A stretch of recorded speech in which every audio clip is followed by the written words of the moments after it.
Baik, kawan rujuk, kita kembali bersama Wali Kota Bekasi. Kali ini saya ingin bertanya tentang komitmen pertemanan. Beliau ini dikenal sebagai kawan yang memegang komitmen kuat. Salah satunya dengan mantan kolega di pemerintah Kota Bekasi, Ahmad Saihu. Ini dikatakan kawan sejati. Bagaimana tanggapan Bapak, Pak, terkait pertemanan seperti ini? Atau ada prinsip yang memang harus dikedepankan? Jadi sepertinya bukan saya yang pegang komitmen. Sepertinya presiden saya. Ya, beliau itu dari sejak 2003 saya sudah bersahabat, tidak berteman lagi.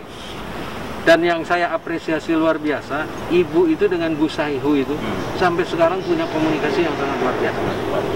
Cocoklah kalau presiden dan wakil presiden.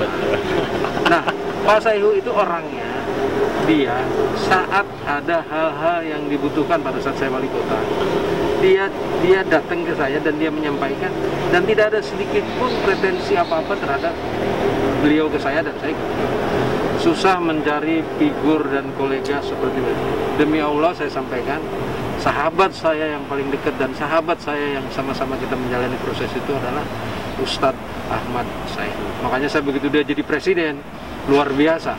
Loncatan politiknya, mengucapkan selamat, dan saya kira hanya di partai PKS lah yang cara promo terhadap kekaderan itu yang tidak menggunakan banyak persoalan-persoalan non teknis. Jadi saya paham betul beliau. Jadi kalau dibilang persahabatan saya dengan Pak Saihu itu tidak bisa diukur karena sampai sekarang pun juga kemarin saya nggak ingat ulang tahun yang bikin heboh itu, dia mengucapkan selamat. Jadi artinya dia masih ingat betul dengan saya. Gitu. Itulah Pak Saihu. Pak, apa ikon pembangunan yang dicapai bersama Ustadz Saihu?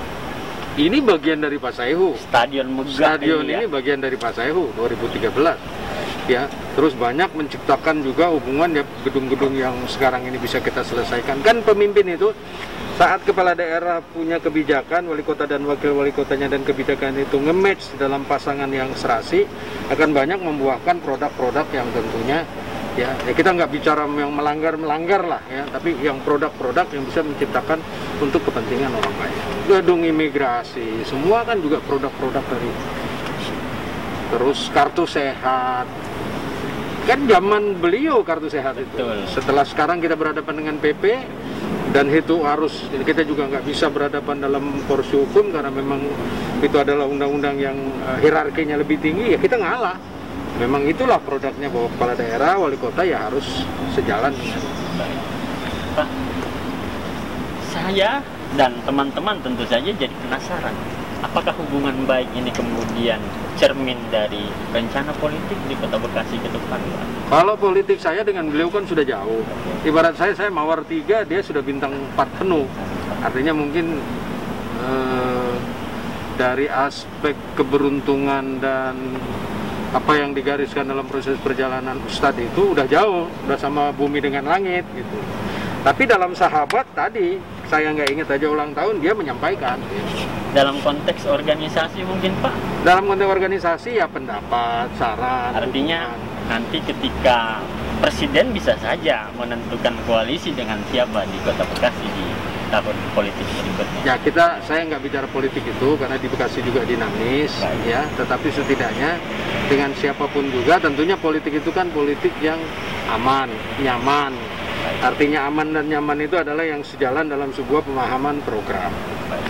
Satu pertanyaan harus dijawab secara cepat, ya. Pak. Menteri atau DKI? DKI. DKI.